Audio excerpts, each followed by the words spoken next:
Hello guys, welcome to my YouTube channel knowledge begin. I am Mohammad Tausif Khan और आज का हमारा टॉपिक है एरिस्टोटल क्लासिफिकेशन ऑफ गवर्नमेंट। तो एरिस्टोटल जो बात करते हैं क्लासिफिकेशन की, वो अपनी बुक पॉलिटिक्स में करते हैं। Aristotle in his book politics talk about classification of government, कि गवर्नमेंट का क्लासिफिकेशन कैसे होगा। उसके बाद वो और भी बात करते हैं, वो बात करते हैं स्टेट की ओरिजिन के बारे में, कि स्टेट का ओरिजिन कैसे होगा, उसका नेचर क्या होगा स्टेट का, और उसके फंक्शन क्या होंगे स्टेट के। और वो बात करते हैं स्लेवरी के बारे में और सिटीजनशिप के बारे में। उनके अकॉर्डिंग स्लेवरी जो है वो स्लेव जो है वो सिटीजन नहीं है, क्योंकि वो आज़ाद नहीं है, इसलिए वो उनको सिटीजन नहीं मानते हैं और वो स्लेवरी को सपोर्ट करते हैं। Aristotle support slavery. फॉर प्लेटो, अगर हम प्लेटो के लिए देखें तो स्टेट, उनके लिए प्लेटो के लिए स्टेट गवर्नमेंट सब कुछ सबका सेम मीनिंग था, लेकिन एरिस्टोटल के लिए सबका मीनिंग अलग है। उनके लिए स्टेट अलग है, गवर्नमेंट अलग है। अगर हम मॉडर्न पॉलिटिकल साइंटिस्ट के बारे में बात करें तो वो क्या मानते हैं, वो ये मानते हैं कि स्टेट जो है वो परमानेंट है, लेकिन गवर्नमेंट जो है वो टेम्पररी है, गवर्नमेंट परमानेंट नहीं है। और जो है वो ये मानते हैं कि स्टेट जो है वो एक होल है और गवर्नमेंट जो है ये एक स्टेट का सिर्फ एक पार्ट है।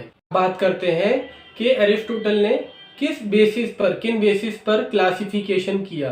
तो एरिस्टोटल ने अपनी बुक में 3 कॉन्सेप्ट डिफाइन किए हैं। किस बेसिस पे? 2 बेसिस पे। सबसे पहला बेसिस बुक बताते हैं कि purpose are and before the ruler. Purpose बहुत इंपॉर्टेंट है कि पर्पस क्या है रूलर का, मतलब वो ये कहना चाहते हैं। तो सबसे पहले वो इस बेसिस पे मतलब बताते हैं government are of 2 types. Government 2 तरीके की होती है।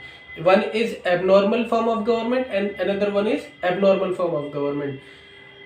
नॉर्मल फॉर्म ऑफ गवर्नमेंट में वो बताते हैं वो नॉर्मल फॉर्म ऑफ गवर्नमेंट वो गवर्नमेंट होती है जो लोगों के लिए काम करती है, लोगों के वेलफेयर के लिए काम करती है, उसको वो नॉर्मल फॉर्म ऑफ गवर्नमेंट कहते हैं।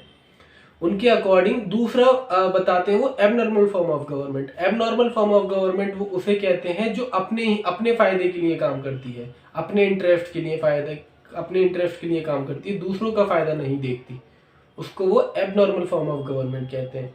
फिर वो दूसरा बेसिस बताते हैं number of persons in whose hand power is belong, कि मतलब कितने लोगों के हाथ में पावर है, उसके बेसिस पे भी वो क्लासिफिकेशन करते हैं।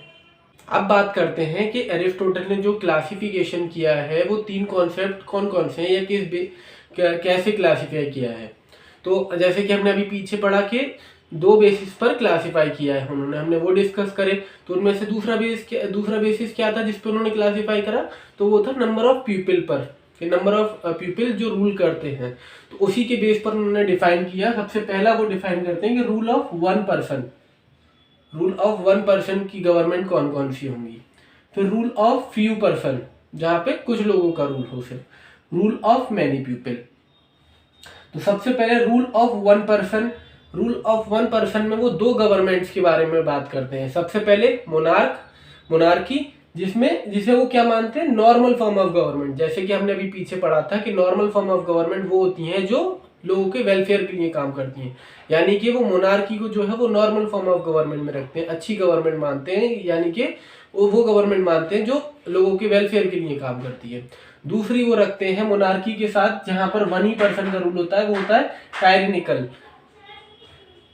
टायरेनिकल में वो बात करते हैं एबनॉर्मल फॉर्म ऑफ गवर्नमेंट कहते हैं इसको, यानी कि वो ये मानते हैं कि ये अपने सेल्फिश के लिए काम करती है, अपने इंटरेस्ट के लिए काम करती है, सेल्फिश गवर्नमेंट मानते हैं इसको। फिर बात करते हैं rule of few person. Rule of few person में भी वो 2 फॉर्म ऑफ गवर्नमेंट की बात करते हैं, एक aristocracy and one is oligarchy. तो एरिस्टोक्रेसी को वो नॉर्मल फॉर्म ऑफ गवर्नमेंट में रखते हैं और ओलिगार्की को एबनॉर्मल फॉर्म ऑफ गवर्नमेंट में रखते हैं। फिर तीसरा वो बात करते हैं rule of many people. Rule of many people में वो 2 गवर्नमेंट की बात करते हैं। इसमें भी पहला डेमोक्रेसी एंड दूसरा इज पॉलिटी। तो डेमोक्रेसी को वो, ये सबसे इंपॉर्टेंट पॉइंट है कि डेमोक्रेसी को वो एबनॉर्मल फॉर्म ऑफ गवर्नमेंट मानते हैं, यानी कि वो डेमोक्रेसी को नॉर्मल फॉर्म ऑफ गवर्नमेंट नहीं मानते, वो गवर्नमेंट नहीं मानते जो लोगों के वेलफेयर के लिए काम करती है, वो उसको एबनॉर्मल फॉर्म ऑफ गवर्नमेंट मानते हैं। और पॉलिटी को नॉर्मल फॉर्म ऑफ गवर्नमेंट मानते हैं। ऐसा क्यों? ऐसा इसलिए क्योंकि डेमोक्रेसी जो है वो बात करती है पुअर लोगों के बारे में, इसलिए वो उसके अगेंस्ट है, और वो एबनॉर्मल फॉर्म ऑफ गवर्नमेंट में इसको इसलिए रखते हैं। तो ये थे जिन बेसिस पर उन्होंने क्लासिफाई किया, और मतलब ये 3 पार्ट्स में डिवाइड किया, क्लासिफाई किया फॉर्म ऑफ गवर्नमेंट्स को।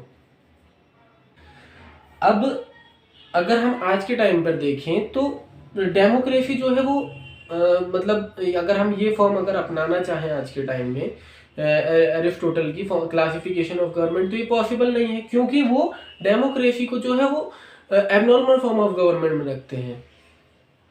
तो ये तो पॉसिबल नहीं है। तो इसलिए डेमोक्रेसी को बहुत बुरा मानती है। पॉलिटी फॉर्म ऑफ गवर्नमेंट बात करती है मिडिल क्लास लोगों के बारे में, तो वो इसको सबसे उनके हिसाब से बेस्ट गवर्नमेंट जो है वो पॉलिटी है। और प्लेटो के हिसाब से जो थी सबसे बेस्ट गवर्नमेंट वो मोनार्की है। तो ये थे classification of government. I hope you understand. Please like my video and subscribe to my YouTube channel. Thank you.